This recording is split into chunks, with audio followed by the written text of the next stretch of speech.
علامہ انور شاہ کاشمیری رحمت اللہ علیہ جو اپنے وقت کے عظیم محدث تھے، جن کے بارے میں ازہر نے، جامعۃ الازہر جو عظیم یونیورسٹی ہے، جنہوں نے اعتراف کیا اور آج تک وہ کتاب اس مکتبہ میں موجود ہے کہ دارالعلوم دیوبند نے حضرت شاہ جی رحمت اللہ علیہ کو بھیجا تھا کہ وہ جا کر اس کتاب کو نقل کر کے لے آئیں، کیونکہ ہندوستان میں اس کتاب کی ضرورت تھی اور کتاب موجود نہیں تھی۔ حضرت شاہ جی رحمت اللہ علیہ جب وہاں پہنچے، انہوں نے درخواست کی تو اس لائبریری والوں نے کہا کہ جی ہمارے اصول کے خلاف ہے، ہم کسی کو کتاب نقل نہیں کرنے دیتے۔ جو نایاب کتابیں ہیں، اگر ہم سب کو کہیں کہ تم کاپی کر لو تو پھر نایاب تو نہ رہی، پھر تو ہر جگہ وہ مل گئی۔ تو آپ پڑھ سکتے ہیں، دیکھ سکتے ہیں، مطالعہ کر سکتے ہیں، آپ نے کوئی اس سے ریفرنس لینا ہے لے سکتے ہیں، لیکن نقل نہیں کر سکتے۔ اس پر ہماری نگرانی ہوگی کہ آپ کے ہاتھ میں قلم کاغذ نہیں ہوگا کہ کتاب لکھنے بیٹھ جائیں۔ تو شاہ جی نے فرمایا ٹھیک ہے۔ بہرحال شاہ جی نے کتاب پڑھی اور اس کے بعد واپس آ گئے۔ تو جب اپنے اکابر نے، ساتھیوں نے، بزرگوں نے پوچھا کہ شاہ جی وہ کتاب کا کیا ہوا، انہوں نے کہا جی ان کا تو اصول ہے کہ وہ کتاب نقل ہی نہیں کرنے دیتے۔ تو بزرگوں نے کہا کہ شاہ جی پھر مدرسے کے پیسے تو ضائع ہو گئے کہ مدرسے نے ٹکٹ فراہم کی تھی اور جس مقصد کے لیے یہ اہتمام کیا گیا تھا وہ چیز مدرسے کو نہ ملی، اس میں آپ کا تو قصور نہیں ہے۔ شاہ جی نے کہا اچھا اللہ رحمت فرمائیں گے۔ تو رات کو بیٹھ کے شاہ جی نے محض اپنے حافظے کی بنیاد پر وہ پوری کتاب الف سے لے کر یہ تک لکھ دی، اور صبح وہ کتاب مشائخ کو پیش کر دی کہ حضرت یہ کتاب تھی۔ وہ انہوں نے اس کتاب کی کاپیاں بنوائیں اور ازہر کو بھیجیں کہ بھائی چلو آپ ہمیں نقل نہیں کرنے دیتے، کم از کم اب اس کتاب کا مقابلہ تو کر لو اصل کتاب کے ساتھ، اگر کہیں اس میں غلطیاں ہوں تو اس کی ذرا تصحیح کر دو۔ تو انہوں نے جب کتاب پڑھی تو الف سے لے کر یہ تک ایک غلطی نہیں تھی۔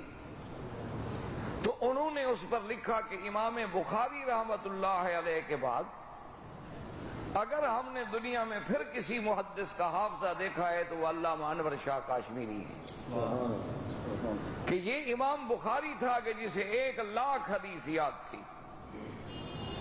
جو بغداد میں آئے تو 16 سال کی عمر تھی۔ ہمارے 16 سال کے بچے کرکٹ کھیل لیتے ہوں گے، فٹ بال کھیلنا جانتے ہوں گے، یا آج کل انٹرنیٹ پہ بیٹھ کے دنیا جہان کی آوارگی کرتے ہوں گے، یا سگریٹ وگریٹ پینا جانتے ہوں گے، یا 2-4 گانے شانے ان کو یاد ہوں گے، چونکہ ہر آدمی کو شوق ہے، کسی کو مائیکل جیکسن پسند ہے، کسی کو کچھ پسند ہے۔ ہیں سب مسلمانوں کے بیٹے ماشاءاللہ، ہیں سب مسلمانوں کی اولاد، لیکن امام بخاری رحمت اللہ علیہ کی 16 سال کی عمر تھی جب بغداد پہنچے تو لوگوں میں تہلکہ مچ گیا کہ حافظ الحدیث آئے ہیں، اور جب وہاں بڑے بڑے علماء، بڑے بڑے ائمہ اکٹھے ہوئے، دیکھا کہ 16 سال کا ایک بچہ بیٹھا ہوا۔ تو انہوں نے آ کے بڑے تعجب سے ملے اور کہا کہ آپ کا نام کیا؟ انہوں نے کہا محمد ابن اسماعیل البخاری۔ نام تو میرا محمد ہے لیکن لوگ مجھے بخارے کی وجہ سے کہتے ہیں۔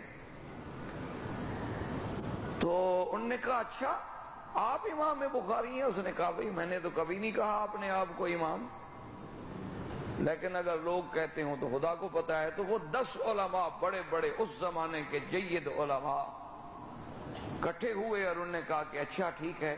تو ایک عالم کھڑے ہوئے، اس نے 10 حدیثیں پڑھی حضور صلی اللہ علیہ وسلم کی، لیکن امتحان یوں لیا کہ نمبر 1 کی سند تو 10 سے ملا دی اور نمبر 10 کی سند 1 سے ملا دی، سند غلط ملاتے گئے اور حدیث پڑھتے گئے۔ حدیث میں تو کوئی رد و بدل کر نہیں سکتے تھے، لیکن سند آگے پیچھے کرتے گئے۔ دوسرا اٹھا، اس نے اور 10 حدیثیں اسی طرح پڑھی، پھر تیسرا اس طرح 10 آدمیوں نے 100 حدیث پڑھی، لیکن سند آگے پیچھے کر دی، اور حیران ہو کے دیکھتے رہے کہ امام بخاری کہتے ہیں حافظ الحدیث ہے، ہم غلط پڑھ رہے ہیں، وہ چپ کر کے بیٹھا ہوا ہے۔ تو جب سب نے ختم کر لی تو حضرت امام بخاری کھڑے ہوئے اور نے کہا بھی نمبر 1 آپ نے 10 حدیثیں پڑھی تھیں اور سند یوں پڑھی تھی، یہ غلط ہے، دراصل سند یوں ہے۔